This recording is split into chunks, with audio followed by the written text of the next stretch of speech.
Welcome to Mr. Hutchings History, where the past comes alive. Let's dive into today's story.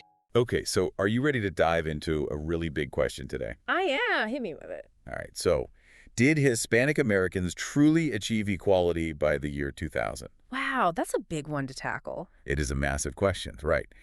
And to help us kind of break it down, unpack it all, we're going to be looking at some excerpts from a history lecture. Oh, interesting. What's the lecture called? It's called Equality or Illusion, Hispanic Americans by 2000. Okay, I like it already.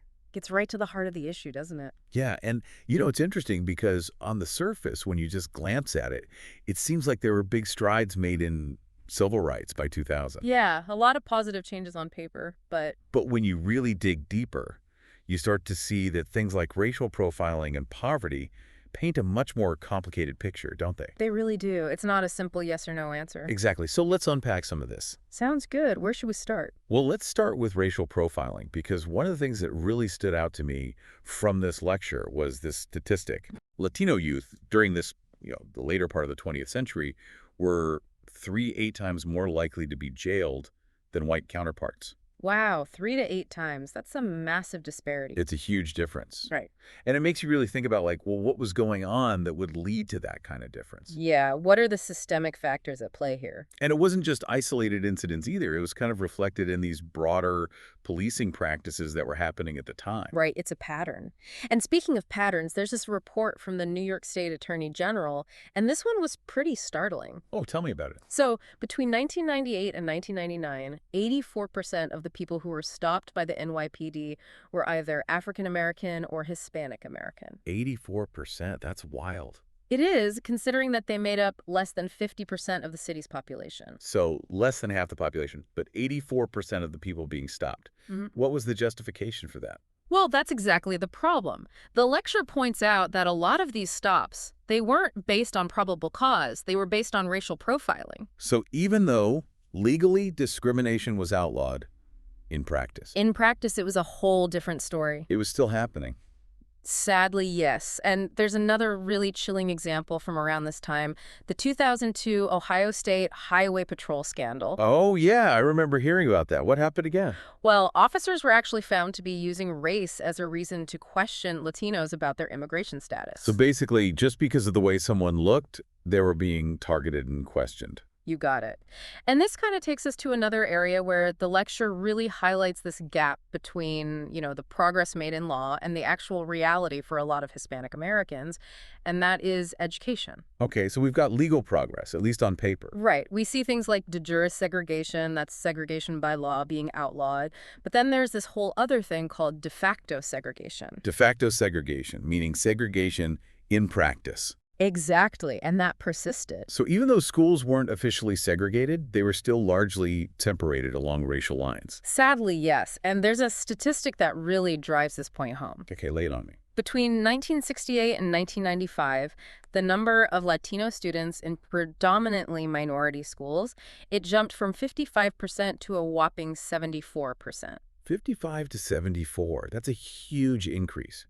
It really shows how that separation was still happening, even without those explicit laws in place. It does. And you have to wonder, did the whole separate but equal idea ever really hold true in practice, even when segregation was legal? Yeah, I mean, if you look at the quality of education, the resources available. Exactly. It rarely, if ever, was truly equal. And then, to make matters worse, this disparity in education, it was made even worse by the way schools were funded. Oh yeah, school funding's a whole other can of worms, right? It is. And during this period, funding was often tied to property taxes. Okay, so if you live in a wealthier area, more property taxes. More money for the schools. And that meant schools in lower-income areas, which often had higher concentrations of Latino students, they were getting less funding. They were getting the short end of the stick. And it becomes this vicious cycle. Lower-income communities have less money for schools, which limits opportunities for their residents, and it just keeps them stuck in that lower-income bracket. It's like a self-perpetuating cycle. It is. Now, to be fair, there were some big legal victories during this time. Okay, tell me about those bright spots. For example, the Plyler v. Doe case in 1982, that was huge. What did that case do? It guaranteed undocumented children the right to public education. So regardless of their immigration status, they had the right to go to school. Yes, but And here's where things get really interesting.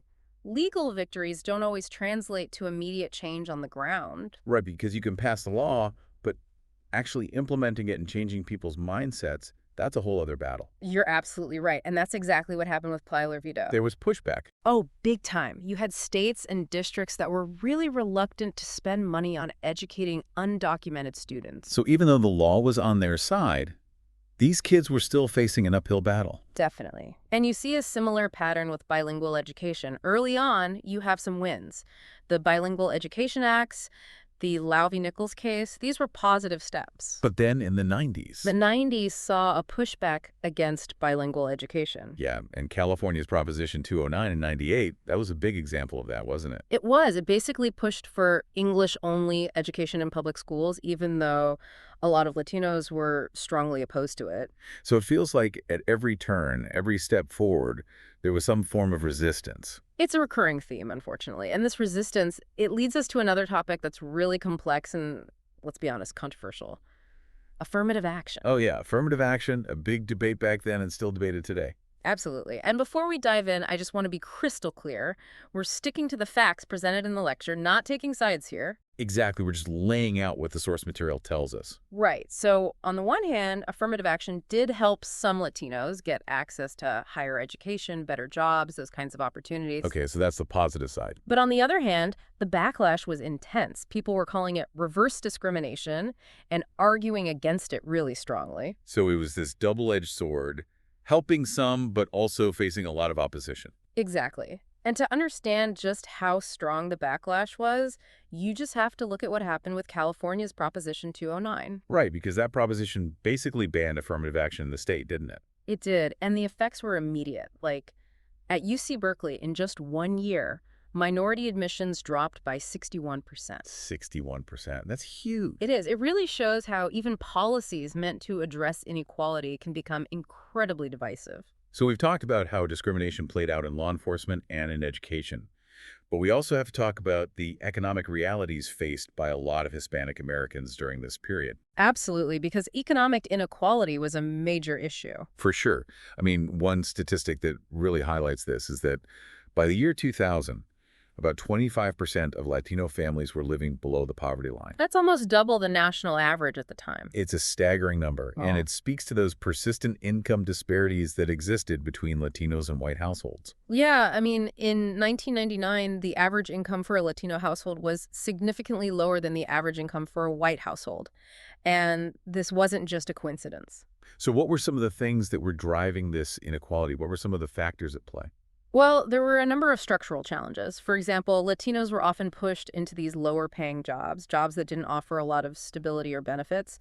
And a lot of these jobs were in what's called the informal economy. Informal economy. So what does that mean exactly? Think about things like street vending, housekeeping, or maybe doing some casual labor on a construction site, those kinds of things. So jobs that don't typically come with benefits, job security, or really any opportunities for advancement. Exactly.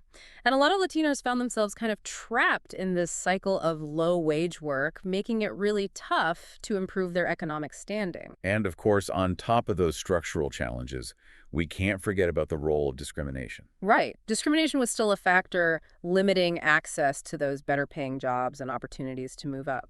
So while there were some positive developments happening in other areas, economically speaking, a lot of Latinos were still facing a really uphill battle as we approach the year 2000. That's a good way to sum it up.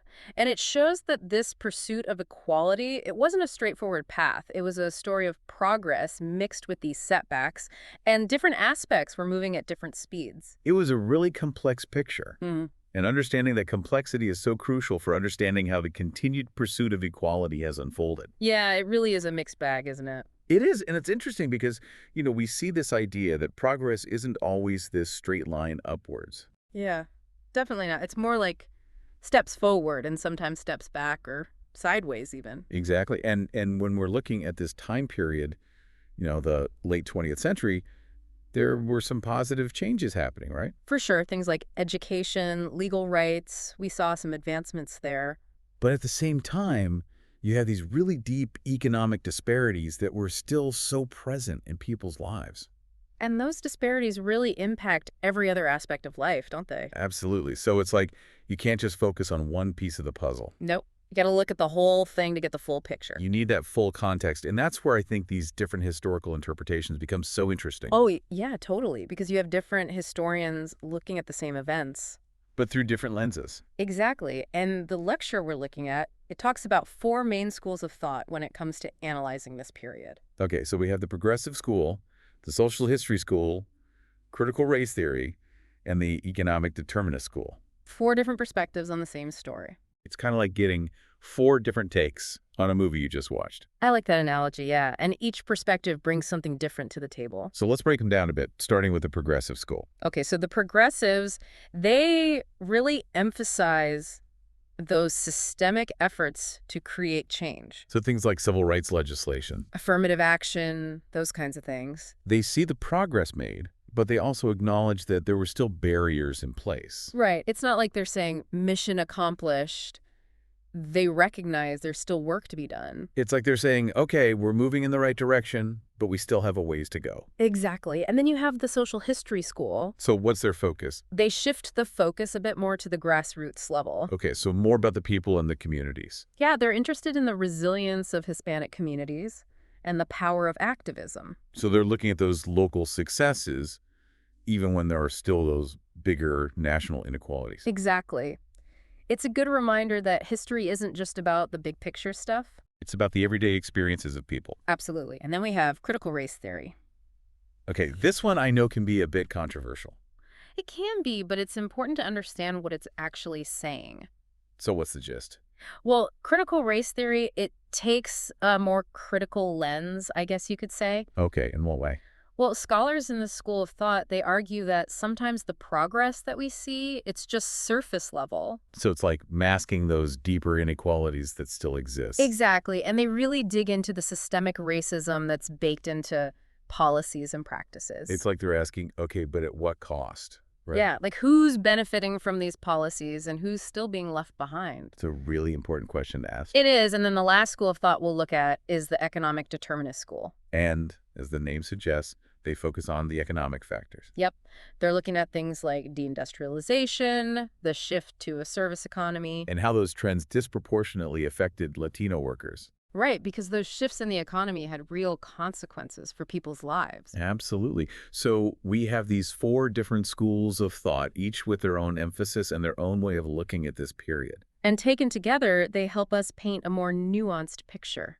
It's like we're adding more colors to the canvas, right? I like that analogy, and sometimes the most powerful way to understand history is by going straight to the source.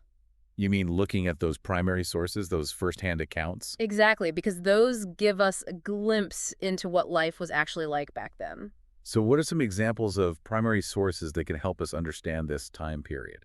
Well, for example, you have the court documents from Plyler v. Doe.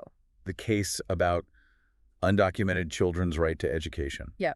Those documents, they don't just lay out the legal arguments. They also show the opposition that this idea faced. Exactly. And you can really feel the intensity of that fight just by reading those documents. It shows that even when you win in court, the battle for real change continues. It does. And then you have things like campaign materials from California's Proposition 209. That's the one that banned affirmative action. Right. And those materials, they're fascinating because you can see how language was used. To shape public opinion. Exactly. They framed affirmative action and bilingual education in a negative light.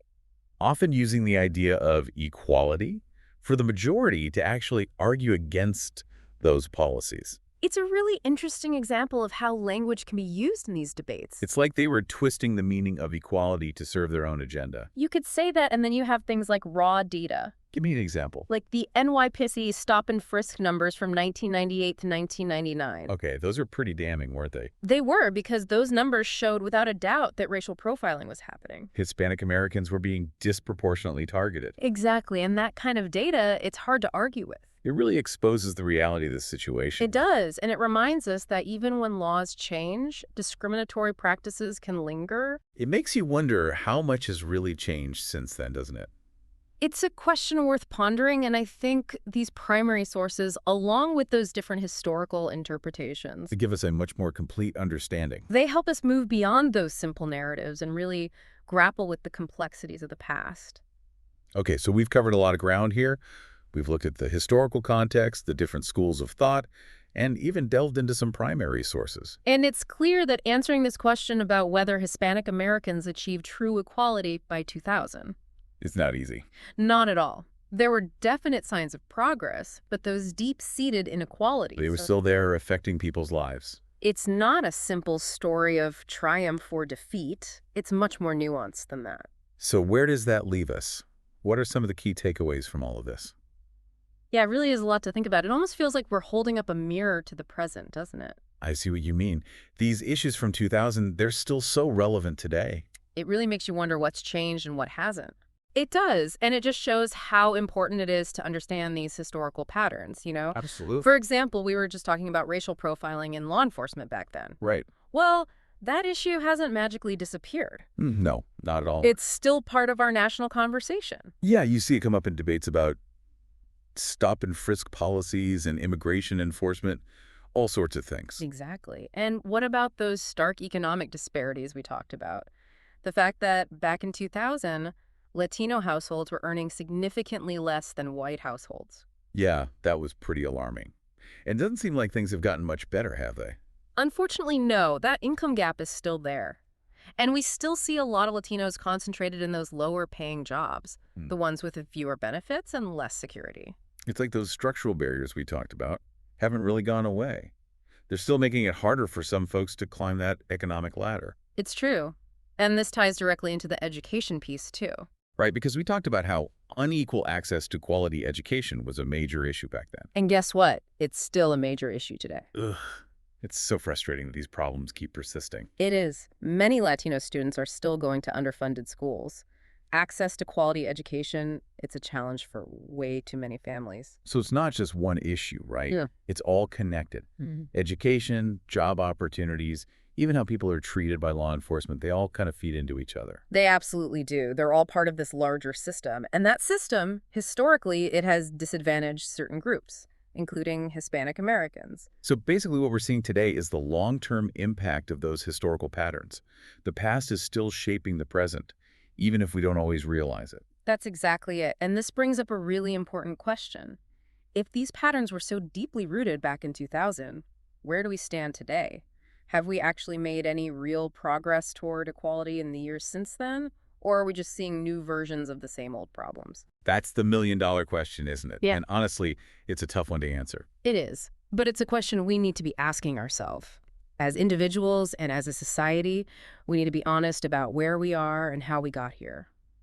I think this deep dive has given us a lot to think about. It's provided some valuable context for these conversations about equality and how we can move forward. It has. We've seen how the fight for equality for Hispanic Americans has been this long and complex journey. It's had its ups and downs, progress and setbacks. Victories and challenges. And that journey is far from over. There's still work to do. But understanding the past, where we've been and how we got here, that's got to be the first step. Absolutely. It helps us navigate the present and hopefully shape a better future. A future where everyone, regardless of their background, has a real chance to thrive. And on that note, I want to thank you for joining us on this deep dive. It's been a pleasure. We hope it's been insightful and thought-provoking, and maybe even a little inspiring. Keep learning, keep asking questions, and keep pushing for a better world. Until next time. Thanks for listening to Mr. Hutchings History.